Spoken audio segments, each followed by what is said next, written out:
Today's show is brought to you by Manscaped.com. See the podcast description for a special money off code.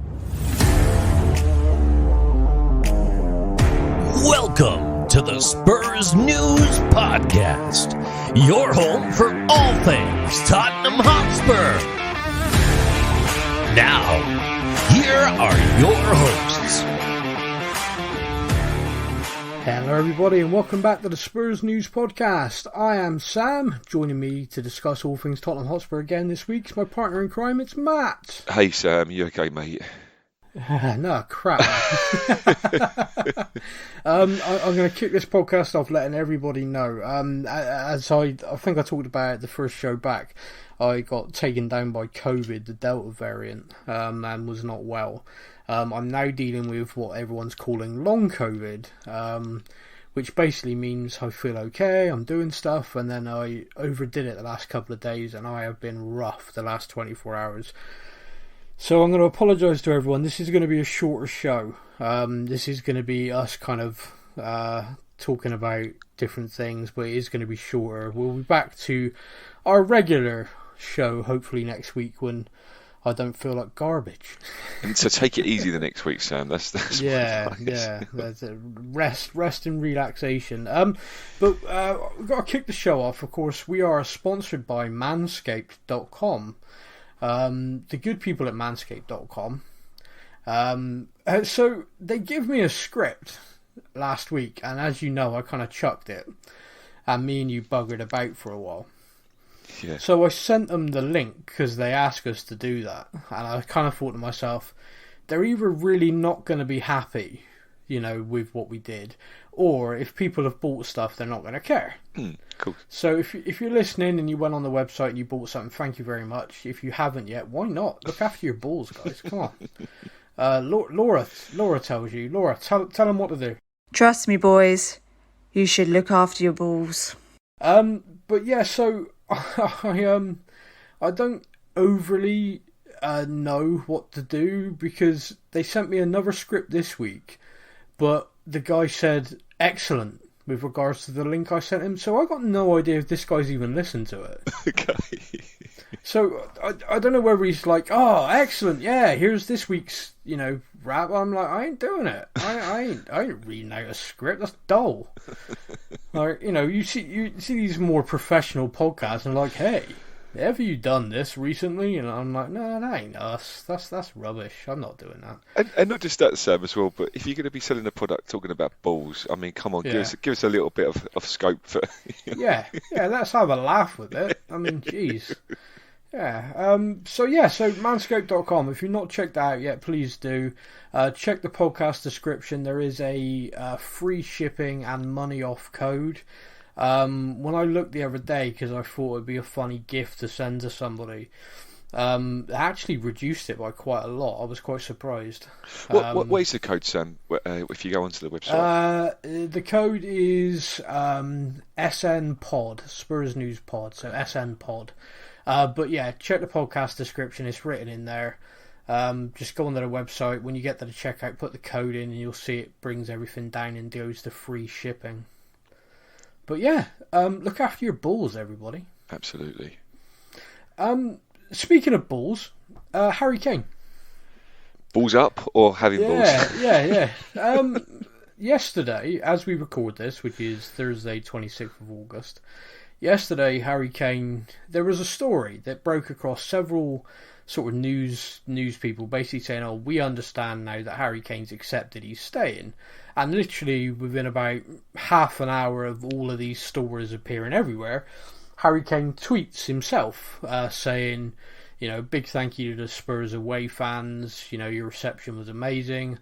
I want to confirm I'm 100% staying at Tottenham this summer. #Coys.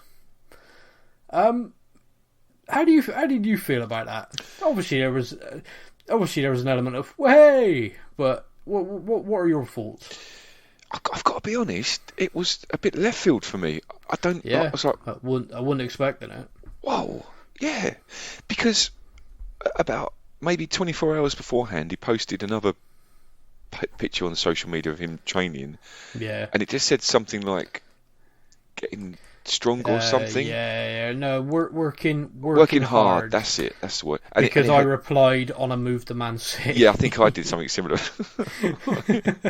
But there was no, like you say, no coys at the end, nothing about. And also, what was quite telling as well was that he didn't play against Man City a week or so ago, and there was radio silence from him.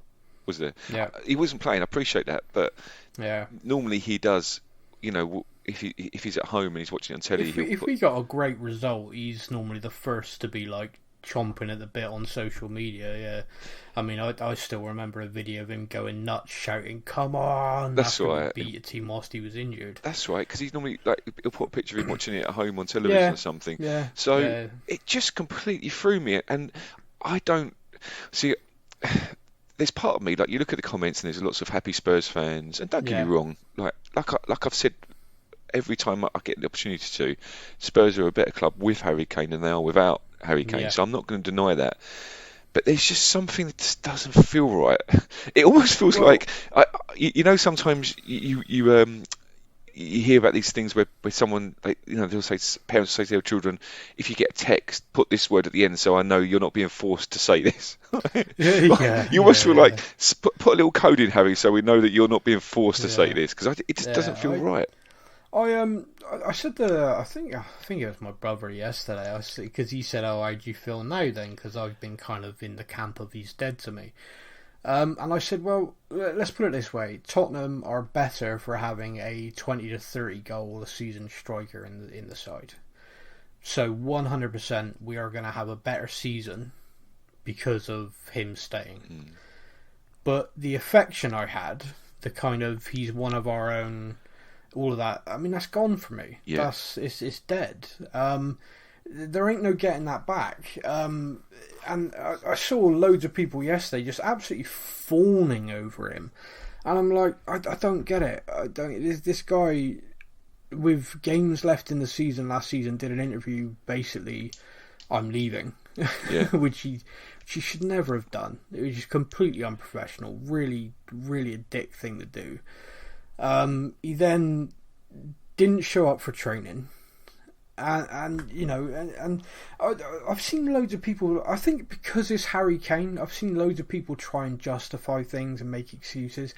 Also, he's hired a PR person now, and over the last week you can really see a difference in the fact he's tweeting stuff, the fact that press stories are coming out about, how hard he's working behind the scenes, and he's not going to let anybody down, all stuff. I mean, he's the England captain, so I get the impression he's realised he's tarnished his reputation, and so he's brought someone in to try and sort that out.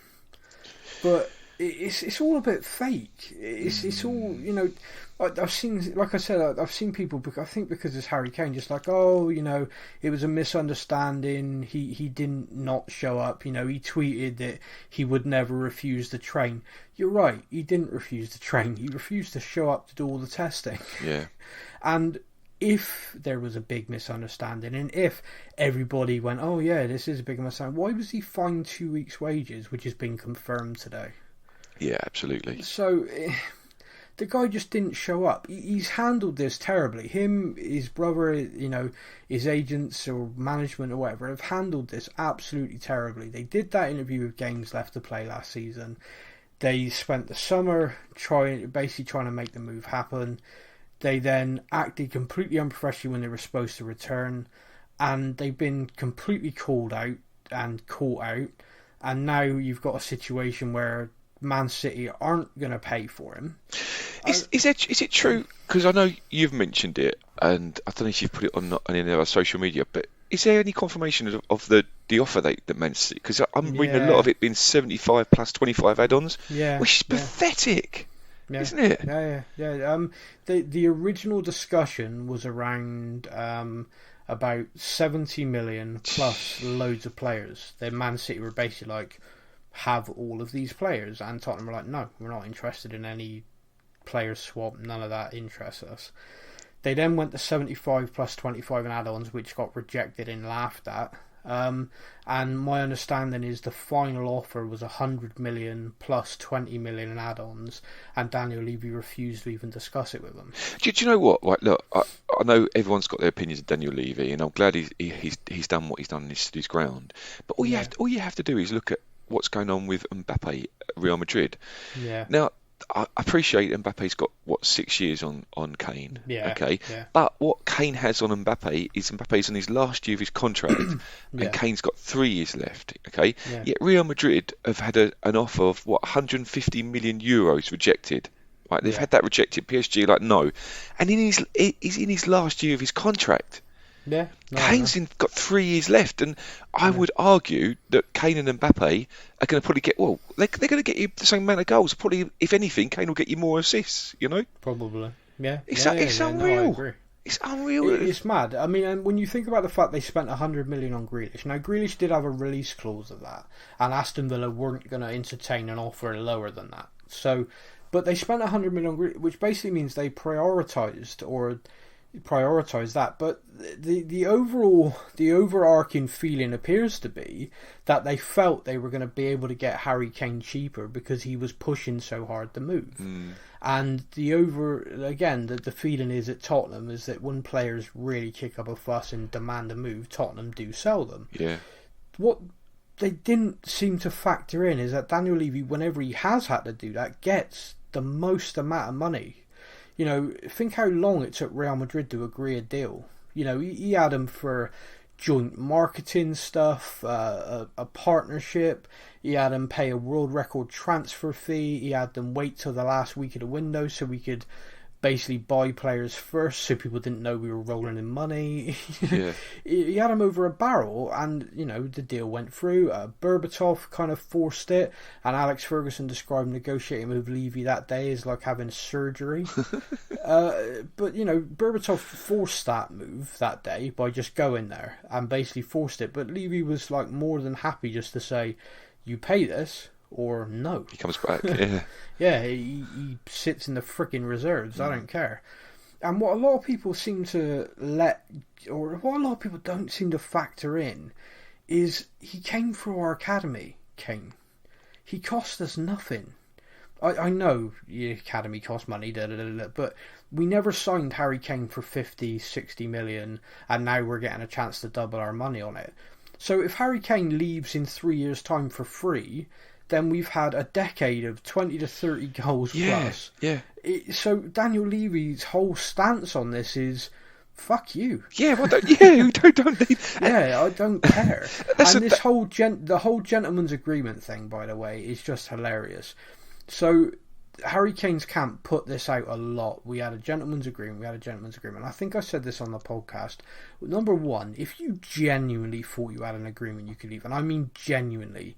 You don't do that interview at the end of last season. You don't, because you don't need to, because you're leaving. You don't need to do this, I want to leave, all this crap. You don't need to do it. You already know you're leaving. You finish the season at Tottenham. You leave amicably. Everything's good. You don't need to stick the boot in the Tottenham fans who have supported you from day one, which he did. Yeah, absolutely. And the whole idea that Daniel Levy said to him, yeah, Harry, if we don't get Champions League and stuff, I'll definitely sell you for less than your value, is hilarious. The only thing I could imagine being said was, okay, Harry, next summer, if a team pays what you're worth, yeah, okay. All right, if we don't achieve what we got and someone comes in and offers us the valuation for you, then yeah, you can go. And that, that's the only thing he would have said. And anyone who believes otherwise haven't paid attention to how Tottenham's been run for the last 20 years. Absolutely. There's just no way on this earth he'd have gone, yeah, okay, well, you want to leave for 50p? Yeah, sure. It's bollocks. And also, as well, you talk about value. I mean, look, how much do you put on another player's price tag when they're English? Yeah. Yeah, you immediately have that inflation. Yeah, completely. Jack Grealish, £100 million football player? I don't think so. Yeah, absolutely. Jack Grealish going to Real Madrid or someone like that's 50, 60, 70 million perhaps. But because it's going to an English club, because of the homegrown player rules, there is a premium. Of course. And the idea that you can sign Harry Kane for less than Jack Grealish is comical, really. I mean, it's ridiculous. That's the thing. You look for all of, like, you know, how he's upset us over the last few weeks. Just look at. I mean, I posted something on our little chat group yesterday. He's like 40 goals away from being the all-time greatest goal scorer in Spurs' entire history. Yeah. This, you know, it's like how in any realm of reality did Man City think, oh yeah, 75 sounds right, we'll give them a few million and add-ons and they'll be happy with that. It's just bonkers, but the whole thing's bonkers. And I mean, yesterday Kane sends this tweet out, "Oh, I'm staying at Tottenham. You know, this is fine." And within a few hours, a story breaks in the Times. The journalist who broke it's pretty good, by the way, saying that Harry Kane basically turned around to Fabio Paratici when he learned that Man City weren't going to pay the fee, and said, "If you value me at 150 million, then you need to pay me wages to that." Right. So the whole idea, I mean, Kane's on basically 300 grand a week already. Oh, Jesus. He's now asking for near 400 grand. Wow. And do you know what backs up that story? And again, it's a lot of it's kind of speculation, and I appreciate that. Yeah. But something that backs up the story of him being greedy and wanting more is the fact he never put in a transfer request. Exactly. Yeah. You put in a transfer request, you lose your loyalty bonus. Because I've seen that a lot as well from fans, like, "Oh, if he really wanted to go, he'd do this. It's all speculation. He doesn't really want to leave." I'm sorry, no, he's really pushed for this, and anyone who thinks otherwise is a bit naive. Do you know what? I just obviously still talking about Kane, but not necessarily. You know what's happened over the last couple of days, but I was talking to one of my colleagues at work, and I wonder what your thoughts are on this. So we was talking about Kane, and he said that if you go to the football, like for example when I went with Seb last week, now I appreciate that people were wearing the new shirts that me and Seb were wearing, like the new season shirts, and there was never a chance that we was going to get Kane on the back of our shirts because, but out of the maybe 60,000 fans there were, probably I would say at least 3,000 or 4,000 fans, at least more, it maybe even more, wearing old kits, you know. So it wasn't just everyone purely wearing this season's kit, you know. Everyone's got kits on from years gone by. Some people even had ones from Holston, you know. You look at the back of the shirts, there's all kinds of names: Defoe, Bow, not many with Kane. Now that's odd, because we've got in our club probably the best striker we've had in our history, probably. Especially if he overtakes Jimmy Greaves. I mean, you could argue, you know, whether Jimmy Greaves was a better player, you know, and he possibly scored goals in a quicker time. But in modern history, in the last 40, 50 years, he's probably the best player we've had at the club. Yeah. Now, why don't people have more shirts with his name on the back? And my friend at work thinks that a lot of it is his personality.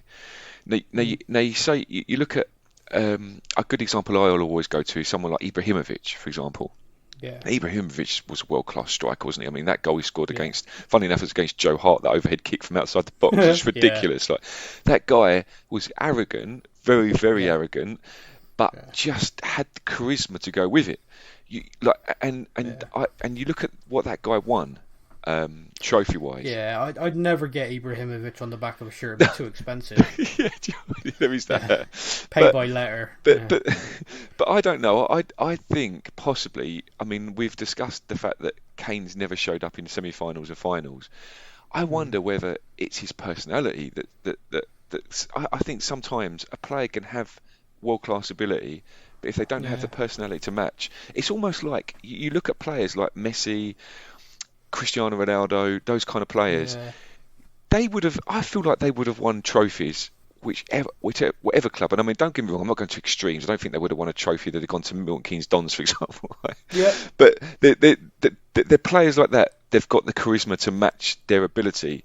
And I think what's going to harm Kane is that he doesn't. He's got the kind of same personality I'd suggest to someone like Andy Murray. I like Andy Murray, great player, won Wimbledon, but you wouldn't really want to sit at a party for 4 hours with him. I feel like he'd kind of after about half an hour, you'd be like, that's fascinating, but I want to go and party with Ibrahimovic over there in my kind of mateship, my make believe party. And I wonder whether Kane's. I don't know. I don't know with personality. I mean, I've obviously lost a lot of respect for him. Not that you give a shit about that, but I have. And so it's a bit difficult, but I would still say, as a role model to kids and stuff, he's still a very good role model. Do you think? Do you think with the money though, Sam? That with the greed, has that messed up his role model though? The problem with that is, when you say that amount of money to me or you, it's ridiculous. you know, football's this weird kind of bubble. And let's say, for example, Kane never did the interview, never came out and wanted to leave. The end of last season, he said, "Oh right, you know, I want to win stuff with Tottenham. I only want to stay here at Tottenham. Let's sign a new deal. I want more money." I don't think fans care how much he's getting paid. I think, you know, if he came out from that point of view, I think people would be all over it. My understanding is he's pushing for a new deal with more money and a release clause for next season. Yeah, sure. Which I can well imagine it being quite a fun discussion. Here we go. So go on then. So he'll be 29 next year. Yeah. What are you putting on as a release clause? Probably 100 million. Do you think? Well, it greatly depends on the new deal, because if you're signing a new deal with a pay rise but we're not adding another year, then he's got 2 years left on his deal. As you said, Mbappe, although younger, has got 1 year left, and you know PSG are negotiating over 150 million for him. So you've got, without a doubt, at 29, still one of the best. You know, barring some horrific injury this season, you've still got probably the best goal scorer in the Premier League. I mean, look at Jamie Vardy. I mean, Vardy, I think, is 31 now. I think he's even older than that, mate. And possibly, but I mean, he's still 10 to 15 league goals a season easily. Yeah. Which you know is great.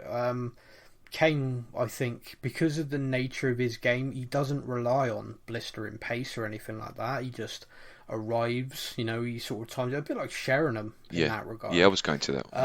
And his kind of like creativity as well. So he could, well, like Sheringham, play at a very high level into his 30s, and he does keep himself in bloody good condition. You know, he talked about that in that interview with Gary Neville, how he feels like he's still got his best years ahead of him, and he's probably right.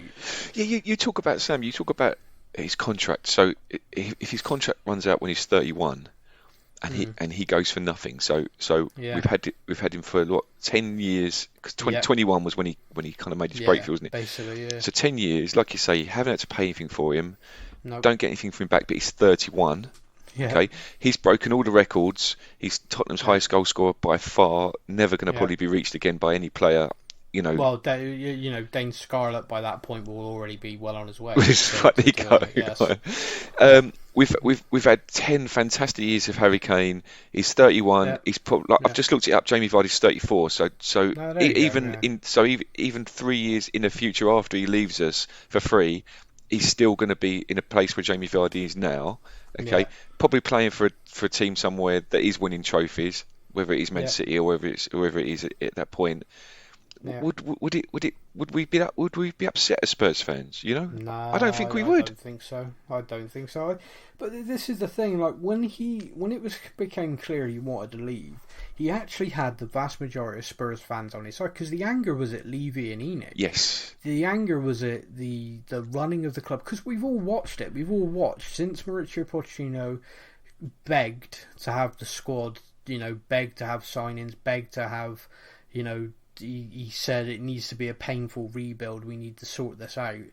we watched the decline. We all watched it. We watched it like it was ridiculous. And the Jose Mourinho thing, you know, me and you tried our absolute best to get on board with that. We did. And it was just a disaster. I mean, it was an absolute unmitigated disaster. And again, the club went in decline. But one of the things that I do think, and again, purely my opinion, there's no inside knowledge on this, is Jose Mourinho got in Harry Kane's head. Jose Mourinho is all about trophy. Anything else is bollocks. Up until Kane worked with him, and he worked with Mauricio Pochettino, for example, it was about winning as a team. It was about a group. It was about being part of something. Anytime Kane was interviewed or anything like that, it was all about the development. You know, we are getting closer. We are progressing. It was a we thing. After Jose Mourinho got his mitts in him, it's It's Harry Kane needs to win trophies. And it's this narrative thing that I never really understand.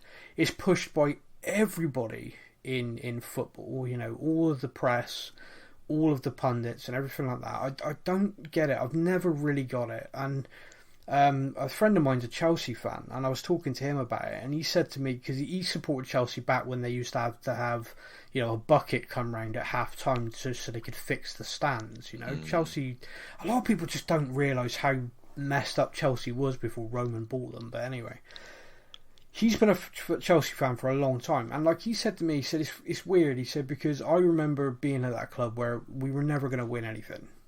He said we were basically just about a top flight club. We were looking like we were on the verge of bankruptcy every week. We literally had buckets being passed around the fans to pay the catering staff at one point. Wow. And he's like, and then we got transformed by money. You know, mega money came in and we started winning stuff left, right, and centre. And he's like, the thing I hate, he said, the vast majority of Chelsea fans now, he said, I go to a game, he said, never lived through that. He said, they've got no appreciation for how great it is to win stuff. He said, they got no appreciation of where they are. They just demand it. He said, they just, you know, if you don't win something, you're crap. He said, I'm watching like Timo Werner. He's like, this guy, you can tell, has had all of his confidence destroyed. He said, and we're inside the stadium, and rather than the fans singing his name like we used to, he said, we're just booing him and like jeering him every time he misses a shot. He said, the guy's never going to score a goal for us, because why would he? Where's his motivation? Completely. And like I watched our, you know, us against Man City, the atmosphere in that stadium. It was electric. It was phenomenal. And everybody I know supports other clubs. Like, I watched that game and I had goosebumps listening to the Spurs fans. They have never been more up for a game. And they're right. You know, are you watching Harry Kane? You know, and he's like, yeah, I was. But yeah, it's a strange thing. And I don't get the narrative. I don't get the narrative that Harry Kane, when he retires, if he retires as the greatest goal scorer in Tottenham's history, the Premier League goal scorer and everything like that.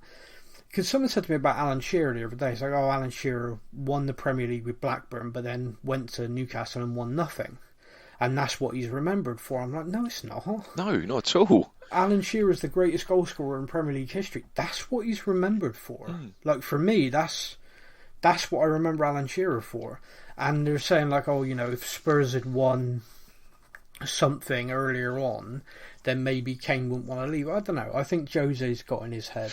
Do you know what? It's really interesting that you say that. So when you talked about Chelsea and the friend you've got of yours, talking about the before and after, and then you talked about the Man City game. Yeah. I was going to say at the Man City game, and it was the same last year. Actually, I've been seeing it's 3 times now. I've seen Spurs Man City at the new stadium. We've won everyone, which is fantastic.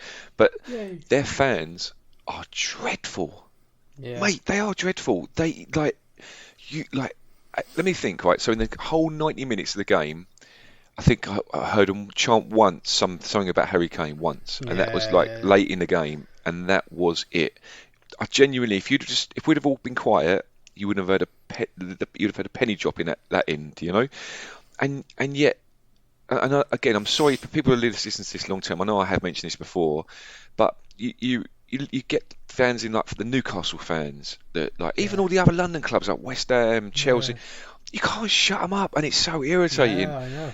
But the Man City fans are dreadful, and it is. Yeah. It must be that kind of just sitting there expecting to be entertained, Yeah. you know. Yeah. And It's weird. Man City the same as Chelsea. Man City, you know, they not only did they struggle to stay up, they actually got relegated a few times, didn't they? They were up and down. They were like the Norwich, weren't they, of that time, that era? Yeah, I mean they were up and down, and at one point they went all the way down to League One. Yeah. So like you can look. I don't. We have this. Me and you have this discussion all the time, don't we? You know, about trophies or no trophies, right? There's no getting away from the fact that it's a fantastic achievement to win a trophy. You can't deny that, can you? No, not at all. But I come out of that game, the Man City game with Seb, and if anyone that's had a chance to, I know it's a big good way plugging our YouTube channel, but anyone gets a chance to see that video that we put up on our YouTube channel of Seb, you just see him, that little 2-3 second clip, once the game's finished and we're walking back to the train station. Yeah. He's got energy just flowing through him. He has literally got a skip in his step. He could fly if it was possible, you know. Yeah. And it's a game. It's just one game, and you sometimes you get away from that. And look, this is what my final point will be on it, is talking about Mourinho and that fixation with trophies. Look what he did when he was at the club, right? He had us fixated on trophies, which is fair enough, when we didn't win any with him. But he just had that. It was that bitterness, that kind of that narkiness, that I wouldn't go as far as saying hatred, but the kind of, everyone was narky with each other, like Dele and Dyer, who were best pals, suddenly were falling out. Everyone was falling out. Sonny was falling out with Dyer, you know. Everyone was Sonny and Lloris. Sonny and Lloris. Everyone was getting upset with each other, right? And fair enough, if that wins you trophies, you know, in the long term, you know, fill your boots, Mourinho, go and do it somewhere. But now he's gone, and we've got Nuno in. You can see the love that's back, can't you? You can see it. You can see and look, all right, if he doesn't yield any trophies, whatever, you know, I want, if I get another dozen Man City games this season at home, that's me. That's like, you know, I'm happy with that, you know. Yeah, very much so. Yeah, it's supposed to be about entertainment. Yeah, it's what a lot of people forget. Right then, we are going to move across now to the fan questions. Are you ready? Let's go, mate. Let's go. Now it's time for your comments from our social media.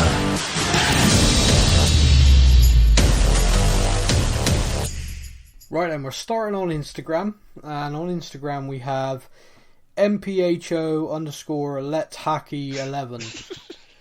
If you say so, my friend. Tomiyasu, right back, centre back, Tanganga needs competition. That's the Japanese defender that we were linked with heavily. My understanding is, again, Paratici is trying to take it to the wire with a bit of brinkmanship, I think. Player wants to join us. It's just going to be a case of if a deal can be done. I don't think we've quite... I think the club want more money up front than we're willing to pay. We're basically trying to do everything on a kind of like buy now, pay later. Yeah, I'd say trust in Paratici, Sam. That's what I'd say. Yeah. He hasn't let us down so far, has he? Hey, Paratici. Hey, talking about Paratici just very quickly. Mate, your that little TikTok account, you've smashed it with that video. What was that about? How many views? So, we have got 140 something thousand views.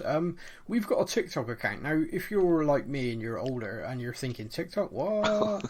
It's basically the way we do it anyway. It's like short videos that are funny. And I did a video of Paratici and Hitchin basically kicking every ball and going mental against Man City, and I posted it and didn't think anything else of it, completely forgot all about it. I checked it the other day and it had 140,000 views. Wow. Like our notifications had like melted. It's like, holy crap. Yeah, so if you're on TikTok, go check it out. Matthew Fleming, we've headed over to Facebook now. Matthew Fleming says, "Hey chaps, great to have you back. Do you have any concerns around our lack of ball retention against Wolves, or was that part of the game plan? It was an uncomfortable watch at times. Perhaps that happens without a striker on the pitch." I'm not overly concerned, because I think you got to factor in, and I said this a lot to people, you got to factor in that was Wolves' first game at home of the season, first game with fans back, and it was against Nuno. That Wolves were amped. You know, they were over the top, fired up. You know, think about our game against Man City, how amped we were for that, given everything that's going on. Yeah. Wolves were too, and you only had to watch, you know, see them walk out to know that they were going to be a handful. I think we defended pretty well. Obviously they had chances, but it's the Premier League. Teams are going to create chances. You're not going to shut a team out in the Premier League. But yeah, we won the game. I don't think we need to overanalyze it. Of course, we've now drawn Wolves away in the League Cup. I bet Nuno was like, for Christ's sake. Yeah, massively, yeah. It's like, oh, really? I thought I'd done that for the season. Yeah, just come out of there with a 1-0 win. Do not send me back. You know we're going to get him in the FA Cup as well. Yeah, probably. I know you just said about a striker on the pitch. I mean, it's a valid point. We just weren't able to hold the ball up. But I think we're still a work in progress as well. We're still adjusting to what the manager wants, etc. So, I mean, I'm just thankful we won the game. Yeah, me too. David Franz Joseph says, "Hey guys, great to have the podcast back. As transfer deadline's coming up, who would you want to sign for the club? Who would strengthen our squad realistically, of course? I understand Ronaldo might be available. Now we've missed out on Messi. yeah, that was a unbelievable free transfer. We didn't even make a move. Honestly, I don't know. I know it's a bit of a crappy answer, and I'm sorry, David, but there's so many players we've been linked with, and it would appear that we're kind of in discussions with lots of players, a lot of different things. The only thing I'd say is we really need a creative midfielder. We really need to replace Eriksen, which we haven't done. There is a guy, Hossam Aor, who plays for Lyon. My understanding is both us and Arsenal are interested, and he is available. And we have a pretty good relationship with Lyon, weirdly. Okay. So maybe there's a deal there, but again, we're kind of trying to buy everyone on a buy now, pay later. Yeah, we are. Have we signed? Is it Pape Sarr, isn't it? We signed. Yeah, that's pretty much done. Yeah, I don't think it's been announced yet. My understanding was they wanted to announce it because he was going to come to the game at the weekend, and then he heads back on loan to Metz, but nothing's happened. So I don't know whether perhaps it's hit a snag or something. I don't know. Hopefully, me and Seb are going tonight. Hopefully, he'll get excused tonight. Wanted him. Yeah, I'll find out. But yeah, I mean that's a kid for the future. I mean, if you've watched him play at all, I spent some time. He looks a real talent. Yeah. So that could be interesting. Pete Thompson says, Harry Kane. Just kidding. Great to have you guys back finally. Tell me have your insight into the transfer market and what else we're expected to do with the remaining time. I've been told for ages by people with more know than I do that we've been looking for a right back, a central defender, a creative midfielder and a striker. So 4. But Tanganga's performance possibly has alleviated the right back thing. But yeah, another central defender, creative midfielder and a striker has been priority for quite some time. We shall see. Yeah, we will. Adam Sussin says, "Hey team, Harry Kane." Nah, only kidding. I'm starting to notice our listeners are funny fuckers, aren't they? When is Matt's stats coming back? That's a good point. Yeah, it needs to come back, doesn't it? Also, where's the Mountain Man? Great to have the podcast back. Thanks, Adam. Mountain Man, if you're listening, you need to get out your cabin and send us a comment. People are missing the theme tune, I think. Maybe we can get Mountain Man to do the Matt stats.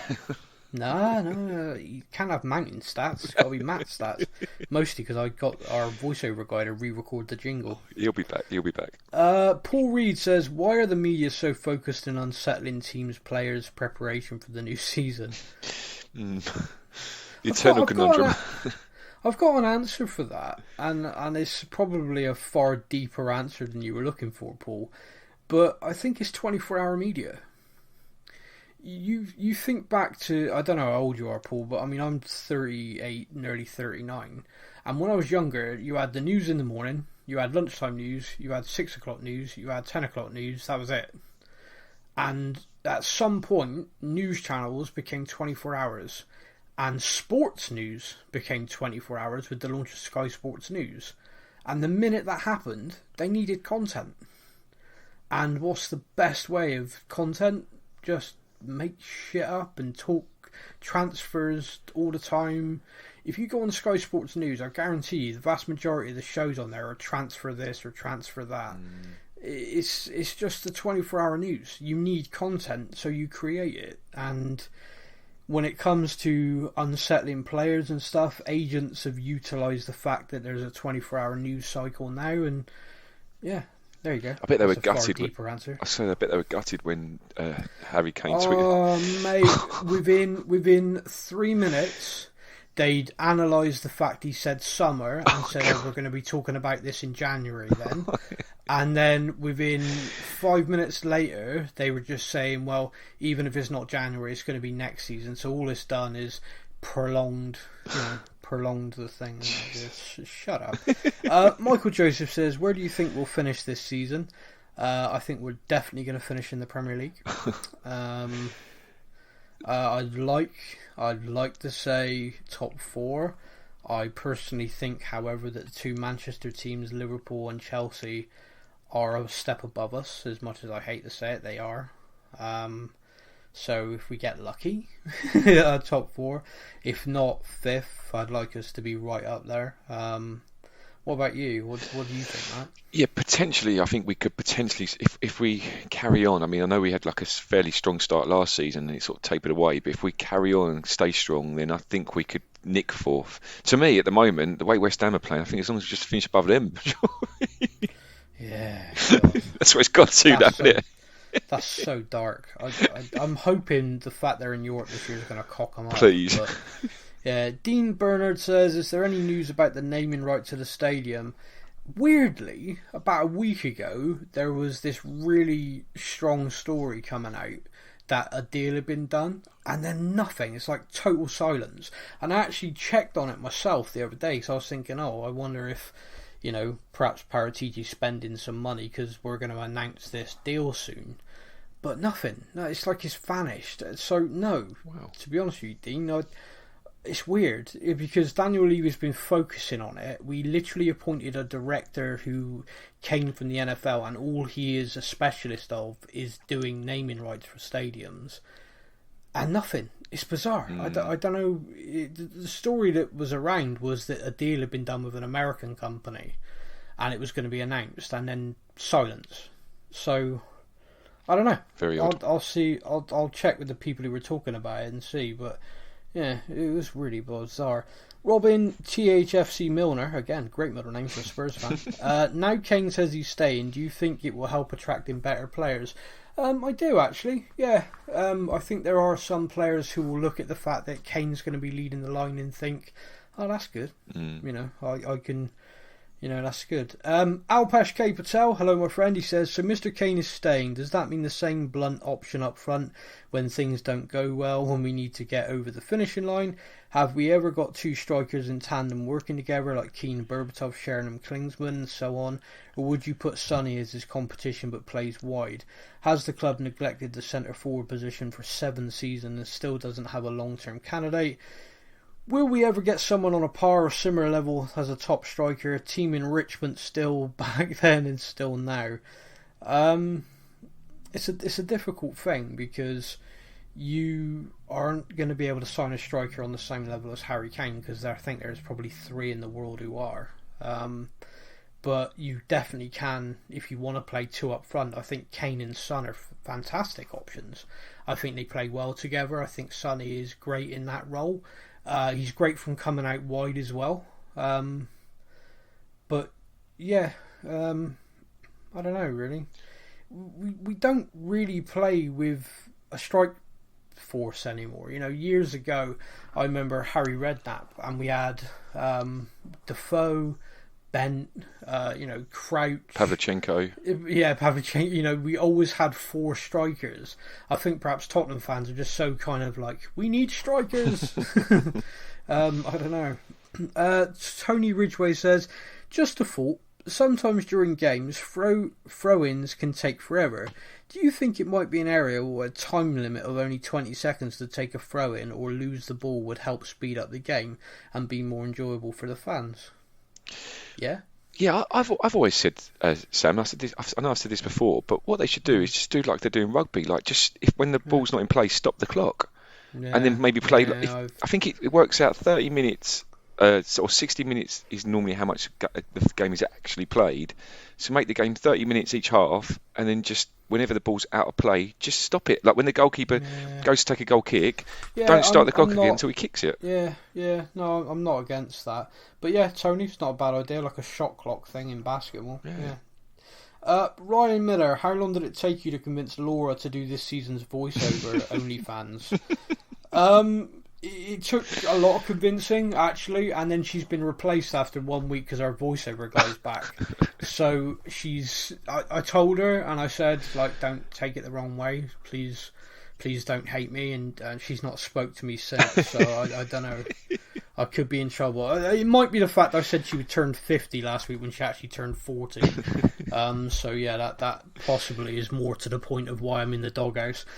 Liam Hickey says, has Steve Hitchen enjoyed the transfer window this time around? I think he's enjoying it because he's not the one doing it now. He's back scouting and is enjoying life a lot more. Peter Robinson, are we going to sign a backup second striker for Harry? Why oh why we're about to close the window with no second striker? Hey, Dane Scarlett's there, dude. Yeah.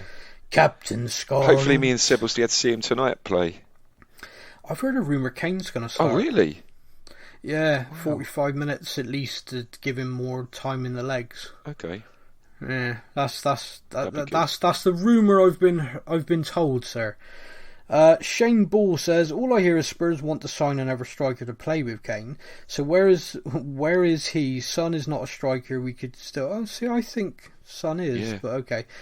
We could still get the Fiorentina guy. I doubt it. He's the chairman for Fiorentina, said he ain't going anywhere.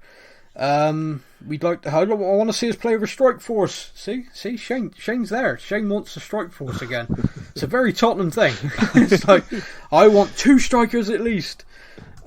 Scott Kinsey Nielsen says, I need to ask, I've seen just about every interview around Harry over the last 4 months, and sure, he said he wants to win. The player he most loved to play with was Kevin De Bruyne, but I have not seen one direct quote where he actually said, I want to leave Tottenham and play for Man City. As I saw interview, it was about wanting to win trophies. Can someone show me an interview where he directly said he wants to go? Now, I'm not saying he doesn't want to go. Who wouldn't want to win and play with Kevin De Bruyne? Isn't that most football fans' dream? So please show me. Scott, you're not going to see that. Because if you do that, you're in breach of your contract. You're not going to go on TV and say, I want to do this, I want to do this. What you do is you create a narrative around... I'm available.